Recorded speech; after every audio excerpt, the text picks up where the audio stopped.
Bismillahirrahmanirrahim. Assalamualaikum warahmatullahi wabarakatuh. Alhamdulillahi rabbil alamin. Wabihi nasta'inu ala umuri dunya waddin.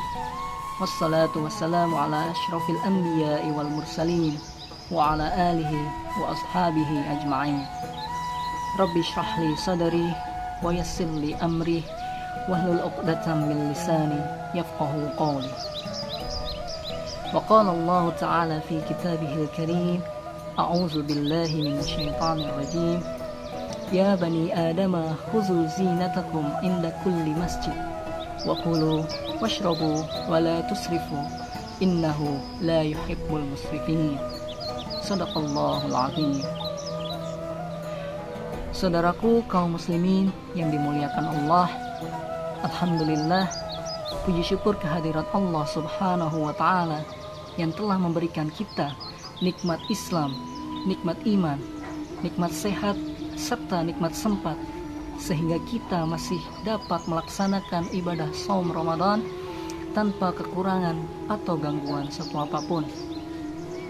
Salawat serta salam tak lupa kita haturkan kepada Rasulullah Muhammad sallallahu alaihi wasallam yang kita nantikan syafaatnya di yaumil qiyamah nanti.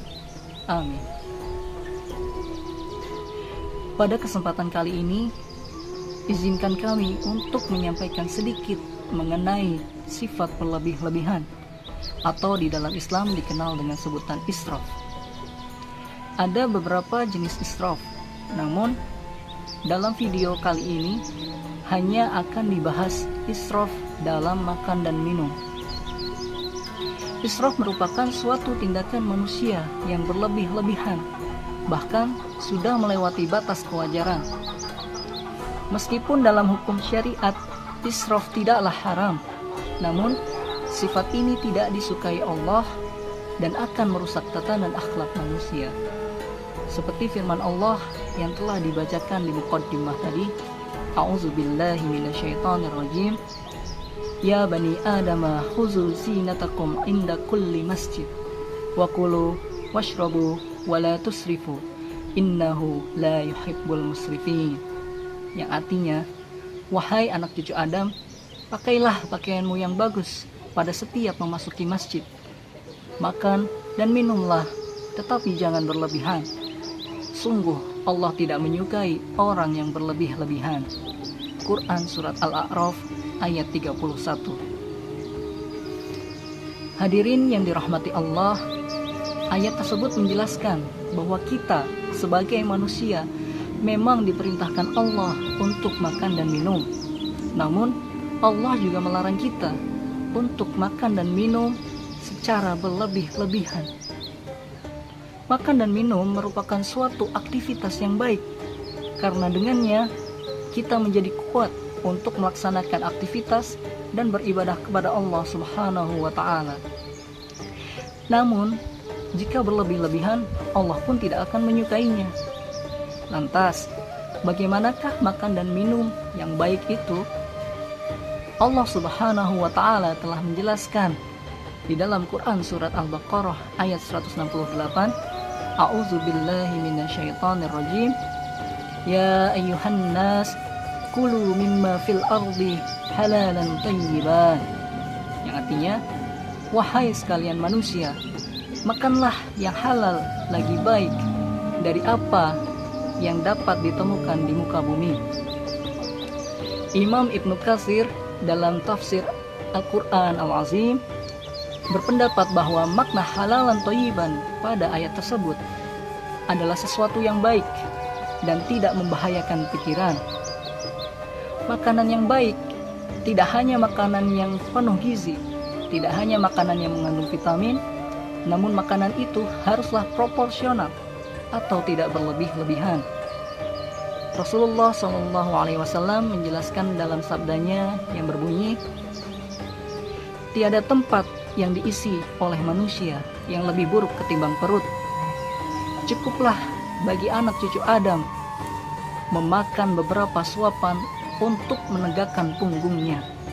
Namun jika ia harus melebihinya, maka hendaknya sepertiga perutnya diisi untuk makanan sepertiga untuk minuman, dan sepertiga untuk bernafas. Hadis riwayat Ahmad.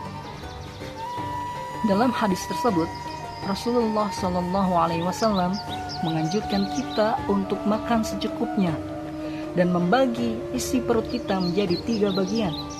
Bagian pertama untuk makanan, bagian kedua untuk minuman, dan bagian ketiga untuk udara. Kaum muslimin yang dirahmati Allah, ada hikmah luar biasa di balik anjuran Rasulullah SAW ini. Dengan membagi isi perut kita menjadi 3 bagian, maka kita menyisakan ruang di dalam perut kita untuk udara, sehingga kita bisa bernafas dengan mudah setelah selesai kita makan, dan kita dapat melanjutkan aktivitas kita. Namun, jika kita mengisi perut kita dengan makanan melewati batas sepertiga perut, atau bahkan melewati batas kekenyangan kita, maka badan kita akan terasa berat dan kita akan kesulitan untuk bernafas karena tidak ada ruang yang tersisa di dalam perut kita. Kekenyangan seperti inilah yang tidak disukai Allah dan dapat merusak watak seseorang, dapat menghilangkan kecerdasan, menjadikan hati semakin keras, menumpulkan empati kepada orang yang hidupnya lebih susah, bahkan sampai membuat kita menjadi malas untuk beribadah. Jika kita terus-menerus makan secara berlebih-lebihan, melewati batas kenyang kita, maka lama-kelamaan akan menimbulkan kegemukan. Dan kegemukan merupakan salah satu tanda keburukan suatu zaman. Seperti sabda Rasulullah SAW, umat terbaik di antara kalian adalah pada generasiku ini, kemudian generasi sesudahnya, kemudian generasi sesudahnya lagi. Imran bin Husain, sahabat yang meriwayatkan hadis ini, mengatakan, aku tidak ingat apakah Nabi SAW menyebutkan 2 generasi setelahnya atau 3 generasi. Nabi SAW kemudian melanjutkan sabdanya, sesungguhnya setelah generasi kalian nanti akan muncul suatu kaum yang berkhianat dan tidak dapat dipercaya. Mereka memberikan kesaksiannya, namun tidak dapat dipertanggungjawabkan kesaksian itu. Mereka bernazar, tapi mereka mengingkarinya. Dan pada zaman itulah banyak orang yang mengalami kegemukan. Hadis riwayat Al-Bukhari. Kaum muslimin yang dimuliakan Allah, para ulama sepakat bahwa kegemukan yang disebut pada hadis tersebut adalah kegemukan yang diakibatkan oleh sifat berlebih-lebihan dalam makan, minum, kemewahan, serta kegemukan yang melalaikan kita dari urusan akhirat. Adapun kegemukan yang muncul secara alami dan tidak membuat kita lalai dari urusan akhirat, maka itu tidaklah mengapa dan tidak membahayakan. Meskipun tidak disebut secara tegas bahwa kegemukan itu buruk sebagaimana buruknya kesaksian palsu dan mengingkari nazar, namun bukankah kegemukan itu merupakan buah dari sifat berlebih-lebihan, di mana sifat berlebih-lebihan itu adalah suatu hal yang tidak baik dan tidak disukai oleh Allah Subhanahu wa taala. Dan juga kita sebagai umat Rasulullah sallallahu alaihi wasallam tentunya tidak mau kalau sampai kita menjadi kaum yang buruk di mata Rasulullah sallallahu alaihi wasallam. Nauzubillahi min zalik.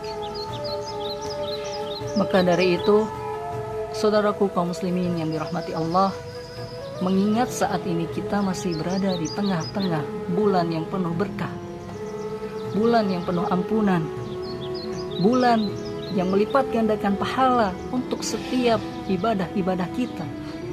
Marilah kita tingkatkan ibadah kita, makan secukupnya, dan hindari sifat berlebih-lebihan, karena sesungguhnya sifat berlebih-lebihan itu tidak disukai oleh Allah Subhanahu wa ta'ala. Semoga kita termasuk hamba-hambanya yang senantiasa mendapatkan rahmat dari Allah Subhanahu wa ta'ala. Amin ya rabbal alamin. Aqulu qawli hadza wastaghfirullah li wa lakum walisairil muslimina wal muslimat fastaghfiruhu innahu huwal ghafurur rahim. Wassalamualaikum warahmatullahi wabarakatuh.